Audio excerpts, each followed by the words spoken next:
this is our group presentation of Group 4. And let me introduce myself first. I'm Jonathan Garcia, and I'll be going to discuss is all about how to use social media with my groupmates. And first, history and definition, purposes, and practice. So first, when the social media start? So social media started in late 1990s, but it became popular in 2004 when Facebook was launched. 2004, nilabas sa Facebook. Okay, next. Why does social media create? It was created to help people to connect with each other, share information quickly, and build relationships even if we are far from each other. So, ito na. So, what is social media? According to Encyclopedia Britannica website, social media is a form of mass media communications on the internet, such as a website for social networking and microblogging, through which users share information, ideas, personal messages, and other content such as videos. So next, what is the purpose of social media? So social media is to serve as a platform for people to communicate, learn. Okay, there's communicate, learn new things, express themselves, earn income, and be entertained through the internet. So we have five main purposes of social media. So first is to connect, to communicate with family and friends, even they are in abroad or from second, to watch Second is to learn. From this is to watch tutorials, news, and educational content. Third, to share our ideas, talents, beautiful photos, and also our thoughts. Fourth, for business content creation and freelancing. And our fifth is entertainment for memes, vlogs, games, and trending videos. So, here's the example for router na ginagamit natin sa limang binanggit ko, which is Facebook, TikTok, YouTube, Instagram, Messenger, Shopee, and Lazada, Japan. And last but not least is how to use it. The use of social media refers to the act of accessing and interacting with online platforms in order to post, comment, like, share contents, and communicate with other people using the internet. But the question is, are we using it right, or are they using us? Mahirap na yun. Ikaw na ang ginagamit ng social media. Kaya always remember na mag-iingat mo kahit social media lang yan. And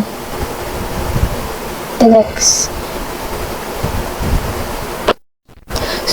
discussion will be my groupmate will discuss it, and I'll be taking a break. Bye! Paano gagamitin ang roles ng social media? And I'm Ashton Grace PBNC. So, paano ba natin gagamitin ng tama sa social media? Rule number 1, curate your feed. Curate means ikaw ang pipili mismo na gusto mong content na lalabas sa FYP mo. Kumbaga, ikaw ang boss sa social media account mo. Ang follow yung mga taxes dahil sabi nga nila, huwag mong station yung sarili mo sa ibang tao. Lalo na pag content na naman, dahil di lahat ay totoo or reality ang makikita mo sa social media. Rule number 2, the 3E rules for posting. Before ka mag-post, tanungin mo muna yung sarili mo, it is educational, entertaining, or inspiring. Di pala sa tatlo, wag na. para in the end, di produktable sa feed. Rule number 3, check before you share. Dami fake news ngayon, so 3G rules. Google, galing sa legit source at tignan ang gamit na date. Huwag basta share. Rule number 4, think through. T for true, H for helpful, I inspiring, N for necessary, K for kind. If hindi po masasubscribe, huwag mo nang i-comment or i-post. Remember, because remember you become what you scroll. Bakit? Dahil minsan na ibang tao na influensya ng social media. Kaya, ginagaya din nila para kumita din sila. Kasi nga, other content creator are not considering whether it is going to do or not. Basta kumita lang. Lalo na sa mga bata na tutuwang iba sa nakikita nila. Kaya po mga parents, pakiguide po lagi ang mga anak para di mapahamak. I'm Daniel Tanaman. Last part na ito ng ating topic. Ang pag-uusapan naman natin dito is privacy, safety, and solutions para maprotekta natin ang ating sarili. Okay, dumako na tayo sa privacy and safety. Okay, ano nga ba ang mga dapat ating hindi post? Number 1, obviously, ang ating full address. Number 2 is ang ating school ID.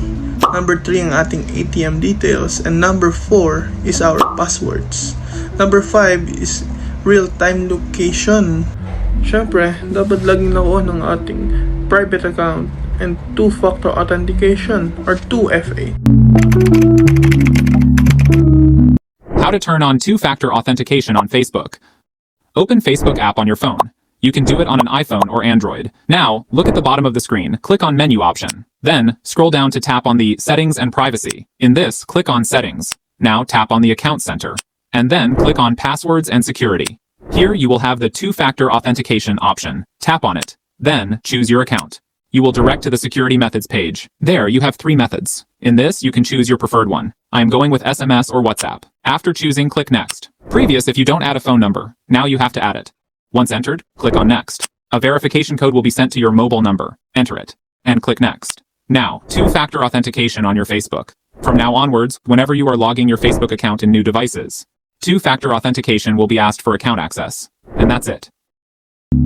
Para kahit mahal tayo, safe ang ating account.